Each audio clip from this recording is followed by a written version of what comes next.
Assalamualaikum warahmatullahi wabarakatuh. Apa kabar sobat radio malam? Semoga kita semua dalam keadaan sehat, dilancarkan rezekinya dan diberi keberkahan dunia dan akhirat. Amin ya robbal alamin. Cara mensiasati tukang bohong.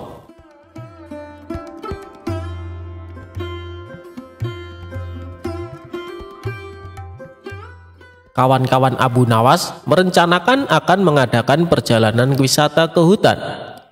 Tetapi tanpa keikutsertaan Abu Nawas, perjalanan akan terasa memenatkan dan membosankan.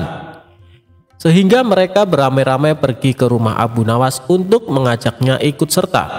Abu Nawas tidak keberatan. Mereka berangkat dengan mengendarai keledai masing-masing sambil bercengkrama. Tak terasa mereka telah menempuh hampir separuh perjalanan. Kini mereka tiba di pertigaan jalan yang jauh dari perumahan penduduk. Mereka berhenti karena mereka ragu-ragu. Setahu mereka, kedua jalan itu memang menuju ke hutan, tetapi hutan yang mereka tuju adalah hutan wisata, bukan hutan yang dihuni binatang-binatang buas yang justru akan membahayakan jiwa mereka. Abu Nawas hanya bisa menyarankan untuk tidak meneruskan perjalanan, karena bila salah pilih, maka mereka semua tak akan pernah bisa kembali. Bukankah lebih bijaksana bila kita meninggalkan sesuatu yang meragukan? Tetapi salah seorang dari mereka tiba-tiba berkata, "Aku mempunyai dua orang sahabat yang tinggal dekat semak-semak sebelah sana. Mereka adalah saudara kembar. Tak ada seorang pun yang bisa membedakan keduanya, karena rupa mereka begitu mirip. Yang satu selalu berkata jujur, sedangkan yang lainnya selalu berkata bohong. Dan mereka adalah orang-orang aneh, karena mereka hanya mau menjawab satu pertanyaan saja. Apakah engkau mengenali salah satu dari mereka yang selalu berkata benar?" tanya Abu Nawas. "Tidak," jawab kawan Abu Nawas singkat. "Baiklah kalau begitu kita beristirahat sejenak," usul Abu Nawas. Abu Nawas makan daging dengan madu bersama kawan-kawannya. Seusai makan, mereka berangkat menuju ke rumah yang dihuni dua orang kembar bersaudara. Setelah pintu dibuka, maka keluarlah salah seorang dari dua orang kembar bersaudara itu. "Maaf, aku sangat sibuk hari ini. Engkau hanya boleh mengajukan satu pertanyaan saja, tidak boleh lebih," katanya. Kemudian Abu Nawas menghampiri orang itu dan berbisik. Orang itu pun juga menjawab dengan cara berbisik pula kepada Abu Nawas. Abu Nawas mengucapkan terima kasih dan segera memohon diri. "Hutan yang kita tuju melewati jalan sebelah kanan," kata Abu Nawas mantap kepada kawan-kawannya. "Bagaimana kau bisa memutuskan harus menempuh jalan sebelah kanan? Sedangkan kita tidak tahu apakah orang yang kita tanya itu orang yang selalu berkata benar atau yang selalu berkata bohong?" tanya salah seorang dari mereka. "Karena orang yang kutanya menunjukkan jalan yang sebelah kiri," kata Abu Nawas. Karena masih belum mengerti juga, maka Abu Nawas menjelaskan, "Tadi aku bertanya, apa yang akan dikatakan saudaramu bila aku bertanya jalan yang mana yang menuju hutan yang indah?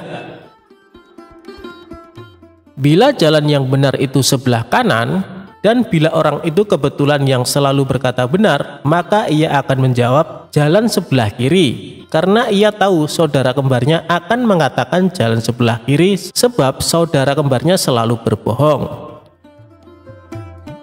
Bila orang itu kebetulan yang selalu berkata bohong, maka ia akan menjawab jalan sebelah kiri, karena ia tahu saudara kembarnya akan mengatakan jalan sebelah kanan, sebab saudara kembarnya selalu berkata benar."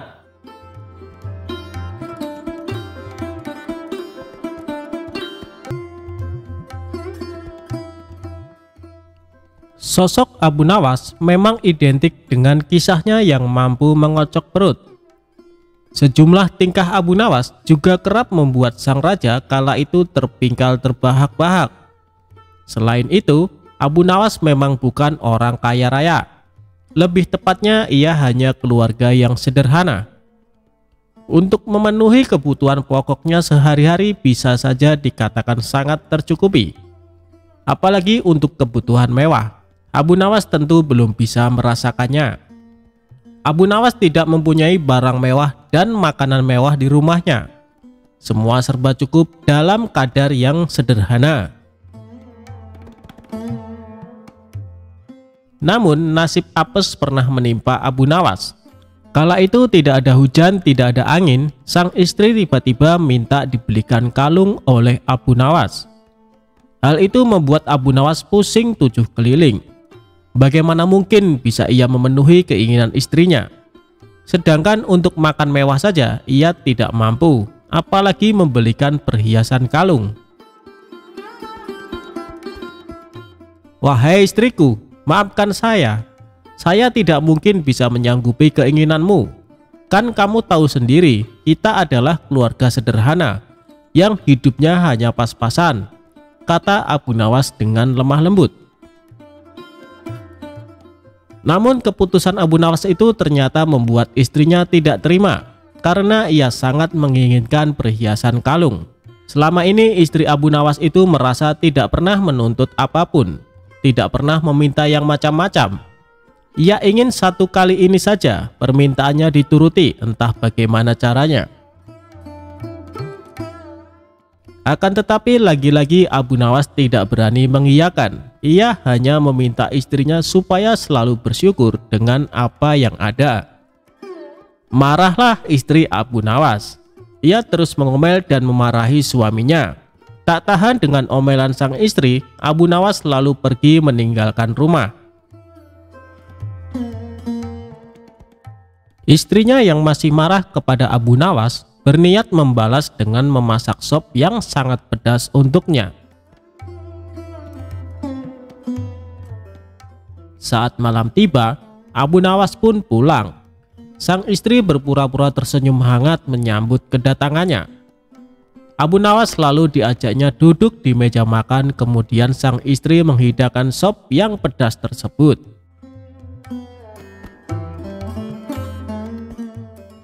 Melihat sikap istrinya yang sudah tidak marah lagi, Abu Nawas tersenyum ceria. "Kamu memang istriku yang sangat soleha," puji Abu Nawas. Tapi sungguh malang sang istri. Ia lupa jebakannya sendiri. Ia menyendok sop pedas itu ke dalam piringnya dan memakannya. Air mata pun seketika meleleh di kedua pipinya karena rasa pedas yang luar biasa.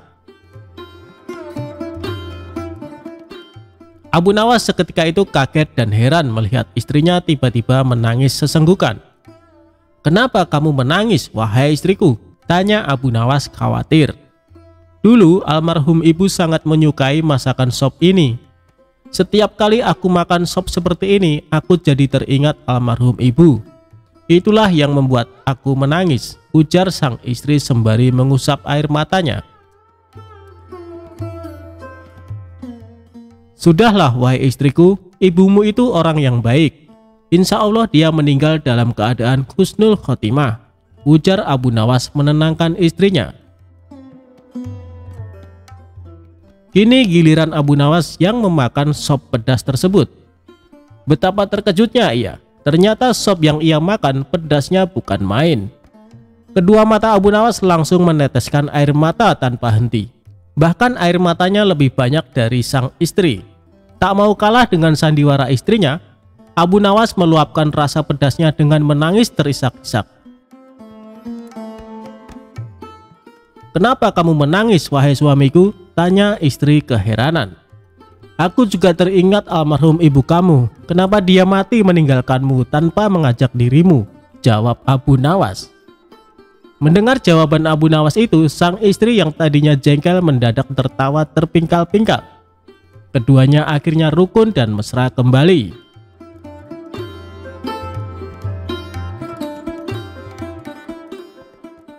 Perebutan tanah Abu Nawas dan Abu Jahal. Dikisahkan, Abu Nawas mempunyai tetangga yang licik. Dia adalah Abu Jahal. Abu Jahal mempunyai kebun yang ditanami berbagai macam buah-buahan. Kebunnya ini berdekatan dengan kebun milik Abu Nawas. Antara kebun Abu Jahal dan kebun milik Abu Nawas hanya dibatasi oleh tumpukan batu. Abu Jahal berkeinginan menambah luas area kebunnya. Ia pun berpikir keras agar keinginannya terwujud. Hal ini sampai membuat Abu Jahal susah tidur. Tiba-tiba terlintas pikiran jahat di benaknya. Aku harus melakukannya. Sekarang mumpung waktunya sudah malam, pikir Abu Jahal. Di tengah malam gelap gulita, Abu Jahal langsung pergi menuju kebun miliknya. Dia mencari pembatas tumpukan batu yang menjadi pemisah antara kebunnya dan kebun milik Abu Nawas. Setelah menemukannya, dia mulai mengangkat satu persatu batunya, lalu dia memindahkan di area kebun milik Abu Nawas. Dengan begitu, luas kebun milik Abu Jahal menjadi bertambah luas. Setelah selesai, dia kembali pulang ke rumahnya dengan sembunyi-sembunyi. Dan dia senang dengan apa yang dilakukannya. Selama beberapa hari, Abu Nawas tak menyadari dengan perbuatan Abu Jahal. Ia masih santai menanam buah-buahan di area yang telah dicuri Abu Jahal. Seiring berjalannya waktu, buah yang ditanami Abu Nawas kini berbuah. Buahnya besar-besar dan segar. Melihat hal itu, Abu Jahal senang bukan kepalang. Ia pun segera memanen tanaman buah tersebut. Tidak berapa lama datanglah Abu Nawas. Ia sangat terkejut melihat Abu Jahal memanen tanaman buah miliknya. "Hei Abu Jahal, apa yang kamu lakukan?" seru Abu Nawas. "Aku sedang memanen buah yang ada di kebunku," jawab Abu Jahal. "Apa kau bilang? Ini masih area kebunku Abu Jahal," balas Abu Nawas. "Hei Abu Nawas, kamu mengigau ya? Coba kau lihat batu pembatasnya," tegas Abu Jahal. Sejenak Abu Nawas terdiam. Kenapa tumpukan batunya bisa pindah ya? Atau aku yang kurang teliti, pikir Abu Nawas. Tapi kan buah itu aku yang menanamnya, Abu Jahal, ucap Abu Nawas. Itu sih salahmu sendiri, kenapa menanam buah di area kebunku? Berarti ini adalah milikku, sahut Abu Jahal. Kurang ajar, ini pasti ada yang tidak beres, kata Abu Nawas dalam hati. Hei Abu Jahal, kamu pasti memindahkan tumpukan batu itu kan? Tanya Abu Nawas geram. Jangan fitnah kamu, aku bisa mengadukannya kepada Tuan Hakim, balas Abu Jahal menggertak. Ayo kita selesaikan masalah ini di depan Tuan Hakim, timbal Abu Nawas. Maka keduanya menghadap Tuan Hakim. Di hadapan Tuan Hakim, antara Abu Nawas dan Abu Jahal saling mengadukan masalahnya. Setelah mendengar penuturan dari kedua belah pihak, Tuan Hakim pun berkata, jujur saja saya sangat bingung, siapa di antara kalian yang benar? Tapi sepertinya aku lebih percaya Abu Jahal. Kenapa Tuan Hakim begitu mudah memutuskan hal itu?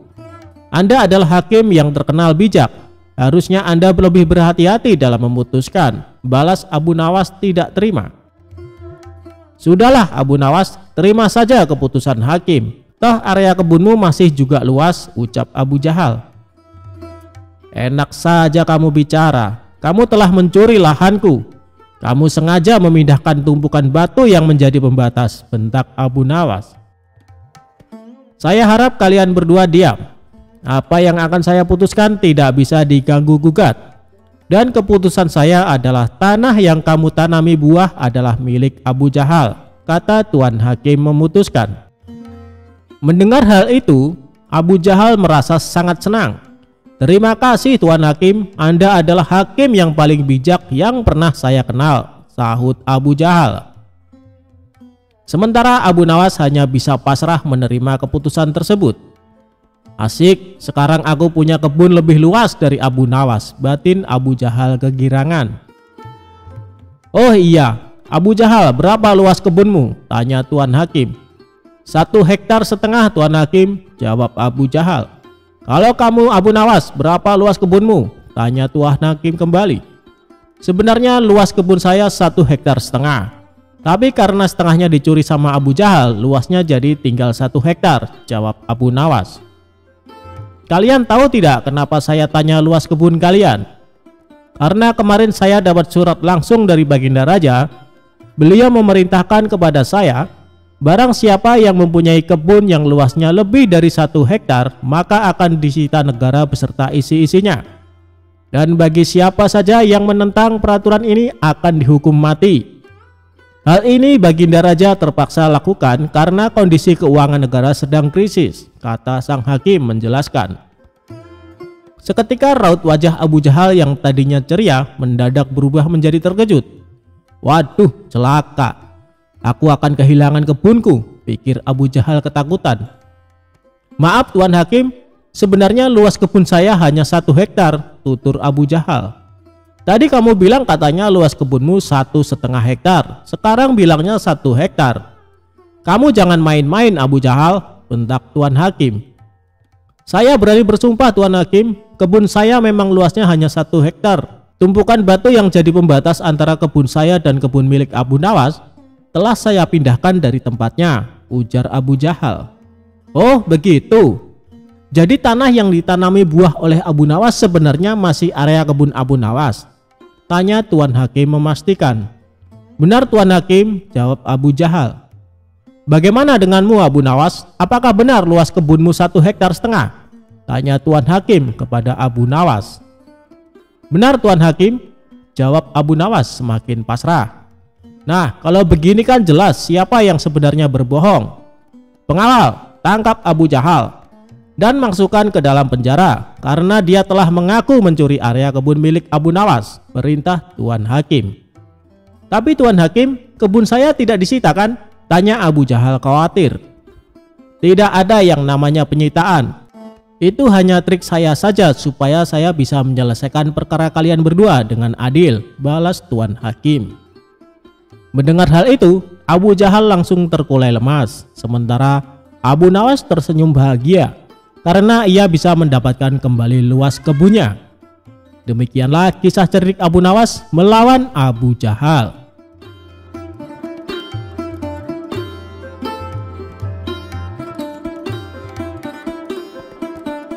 Abu Nawas bunuh diri dengan racun, bukannya mati tapi malah kenyang.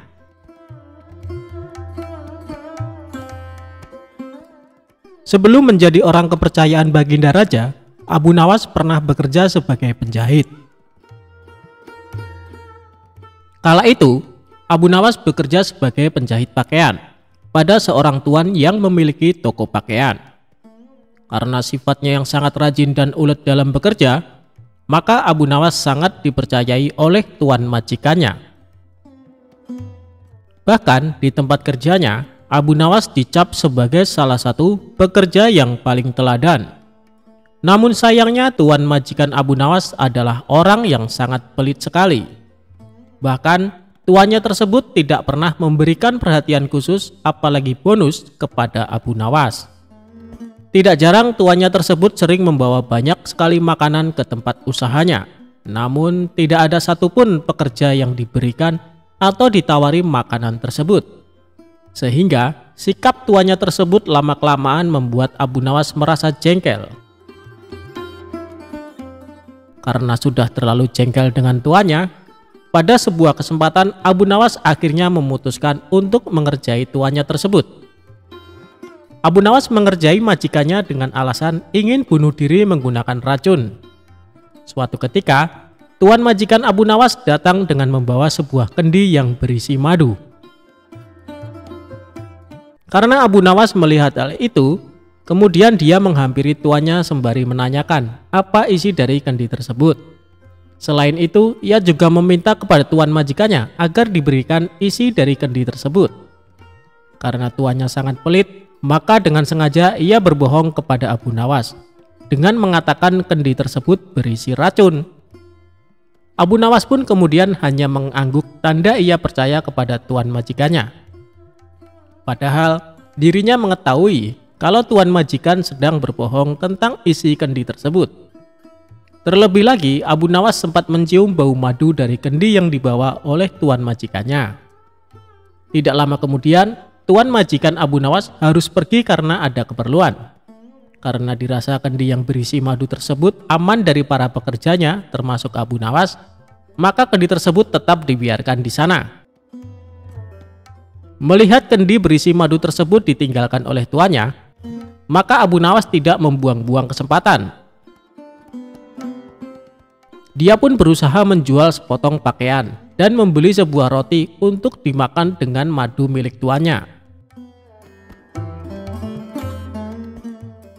Setelah berhasil menjual pakaian dan membeli roti, Abu Nawas langsung melahapnya bersama madu milik majikannya. Dia pun memakan roti dan madu majikannya dengan sangat lahap. Tanpa sadar, madu tersebut akhirnya habis tidak tersisa. Dalam kondisi yang kekenyangan, Abu Nawas kemudian meletakkan kendi itu ke tempat semula, lalu melanjutkan pekerjaannya. Tidak lama berselang, majikannya pun kembali dan membawa sebungkus roti yang akan dimakan bersama madunya. Kemudian, majikan Abu Nawas tersebut langsung menghampiri kendi miliknya untuk mengambil madu yang ada di dalamnya. Namun alangkah terkejutnya sang majikan setelah mengetahui kendi tersebut kosong dan tidak ada madunya. Selain itu, ia juga merasa sangat kesal karena mengetahui sepotong kainnya telah hilang tanpa adanya laporan. Kemudian tuan itu berbicara kepada dirinya sendiri dan menganggap hal ini pasti ulah dari Abu Nawas. Selanjutnya, tuan majikan tersebut langsung menghampiri Abu Nawas yang sedang sibuk menjahit pakaian sembari berkata seperti ini. Abu Nawas, apa yang sebenarnya terjadi? Mengapa isi kendi ini kosong? Dan sepotong pakaian telah hilang? Tanya tuannya kepada Abu Nawas. Maaf tuan, tadi sewaktu tuan pergi ada sekelompok pencuri datang mengambil sepotong pakaian, jawab Abu Nawas. Lantas apa yang kamu lakukan kepada pencuri itu? Tanya tuannya lagi. Aku ketakutan dan tidak bisa berbuat apa-apa, kata Abu Nawas sambil pura-pura ketakutan. Lalu, mengapa isi kendiku hilang? Apakah diminum juga oleh pencuri itu? Tanya tuan majikan kembali. Abu Nawas pun mengatakan bukan pencuri itu yang meminum isi kendi tuan majikannya, karena yang meminum isi kendi tersebut adalah dirinya, sebab ia berniat bunuh diri dengan racun yang ada di dalam kendi tersebut. Karena takut akan dimarahi oleh tuan, maka aku putuskan untuk memilih bunuh diri saja menggunakan racun yang ada di dalam kendi tersebut. Hamba pikir hamba akan mati, tapi ajal hamba belum sampai tuan, kata Abu Nawas kepada majikannya. Mendengar perkataan jujur dan keahlian akal pikir Abu Nawas, tuannya tersebut tidak jadi marah. Selain itu, majikannya tersebut akhirnya sadar apa yang sudah terjadi, karena ulah dirinya yang sangat pelit kepada pekerjanya.